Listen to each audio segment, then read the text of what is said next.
بسم اللہ الرحمن الرحیم۔ السلام علیکم۔ جلتا ہوا تعویذ۔ رات کا وقت تھا۔ گھر کی چھت پر اندھیرا پھیلا ہوا تھا۔ ہوا میں عجیب سی خاموشی تھی۔ چھوٹی سی عائشہ سیڑھیوں کے پیچھے کھڑی اپنی ماں کو دیکھ رہی تھی۔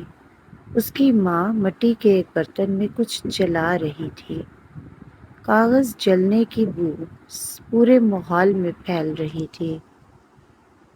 عائشہ نے ڈرتے ڈرتے پوچھا، امی آپ کیا جلا رہی ہیں؟ اس کی ماں چونک گئی، جلدی سے راکھ پر پانی ڈالا اور بولی، تم بچے ہو، تمہیں سمجھ نہیں آئے گی، نیچے جاؤ۔ عائشہ خاموشی سے نیچے آ گئی، لیکن یہ پہلا دن نہیں تھا۔ وہ بچپن سے یہی دیکھتی آ رہی تھی۔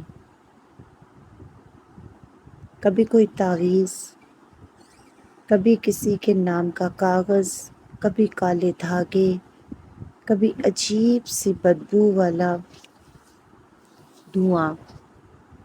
اس کی ماں ہر لڑائی، ہر غصے اور ہر حسد کے بعد کسی نہ کسی عامل کے پاس جاتی۔ کوئی رشتہ دار ناراض ہوتا، تعویذ، کسی نے بات نہ مانی، تعویذ، کسی سے حسد ہوا، تعویذ۔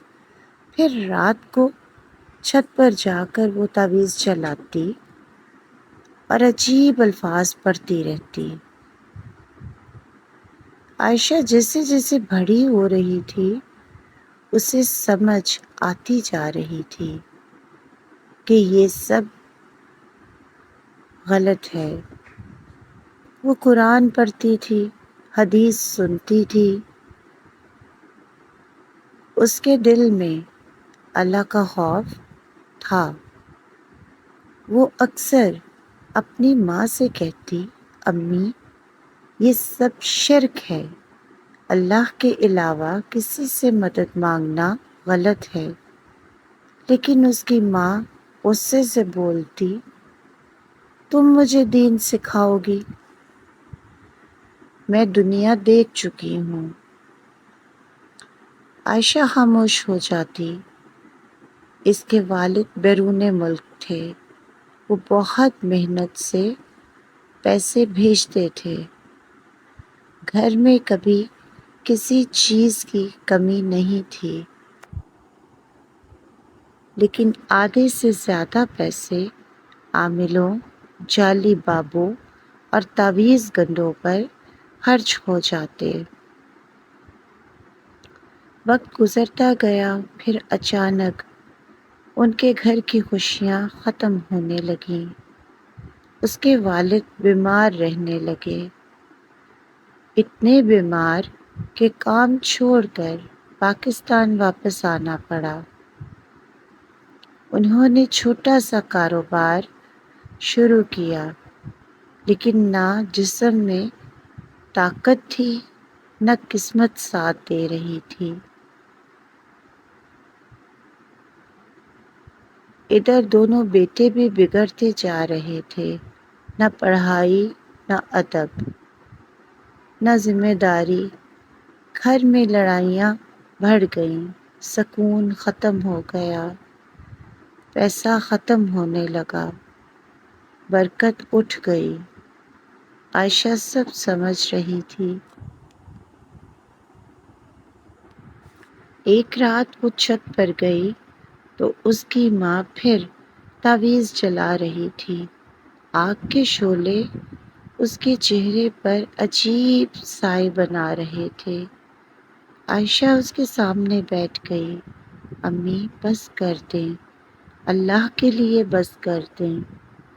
اس کی ماں غصے سے چیخی، تمہارا دماغ خراب ہو گیا ہے۔ عائشہ کی آنکھوں میں آنسو آ گئے۔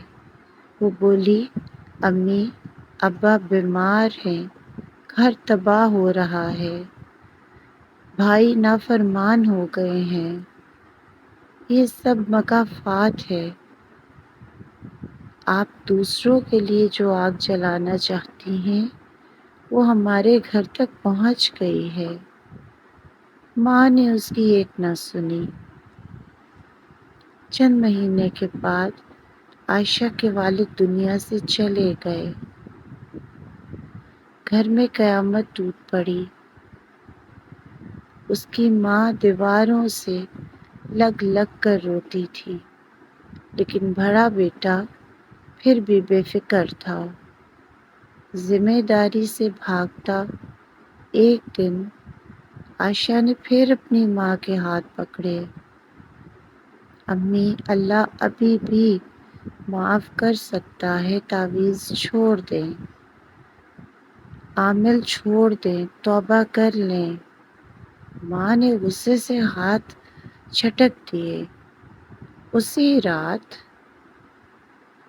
وہ روتے روتے سو گئی۔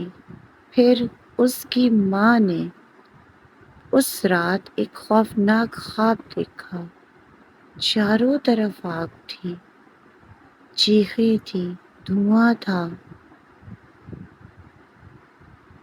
اچانک کسی نے اسے پکڑ کر آگ میں پھینک دیا۔ وہ پوری طرح جلنے لگی۔ وہ چیخ رہی تھی، مجھے بچاؤ، مجھے بچاؤ۔ پھر ایک خوفناک آواز آئی، جیسے تم دوسروں کو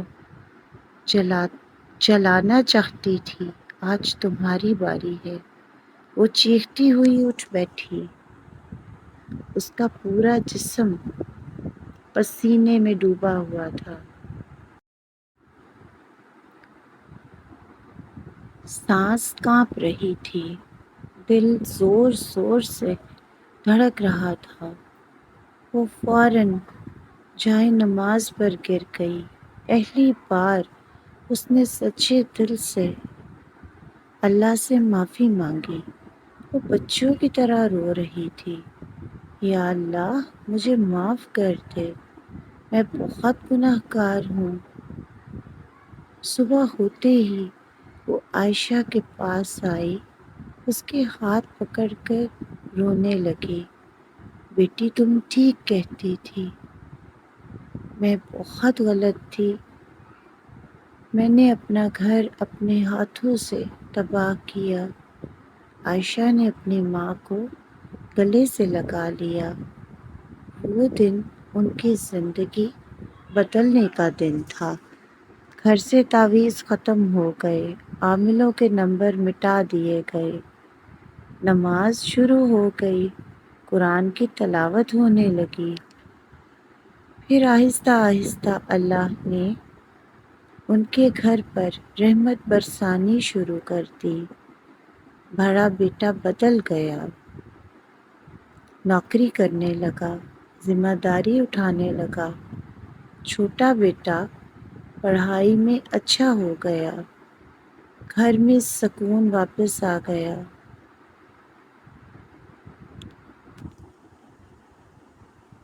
باپ کا نقصان کبھی پورا نہ ہو سکا، لیکن اس گھر کو ہدایت مل گئی۔ عائشہ اکثر سوچتی تھی، جب انسان دوسروں کے لیے گھڑا کھودتا ہے تو کبھی کبھی وہ خود اسی میں گر جاتا ہے، اور جب انسان اللہ کو چھوڑ کر تعویذوں، جادو اور جعلی عاملوں پر یقین کرنے لگتا ہے تو اس کی زندگی سے سکون، برکت اور رحمت ختم ہونے لگتی ہے۔ لیکن اللہ بہت رحمان و رحیم ہے۔ اگر بندہ سچے دل سے توبہ کر لے تو جلتے ہوئے تعویذوں کی آگ بھی اللہ کی رحمت سے بجھ جاتی ہے۔ اگر آپ کو یہ کہانی اچھی لگی ہو تو اپنی رائے کا اظہار کمنٹ میں ضرور کیجیے گا۔ اللہ پاک ہم سب کا حامی و ناصر ہو، آمین ثم آمین۔ جزاک اللہ۔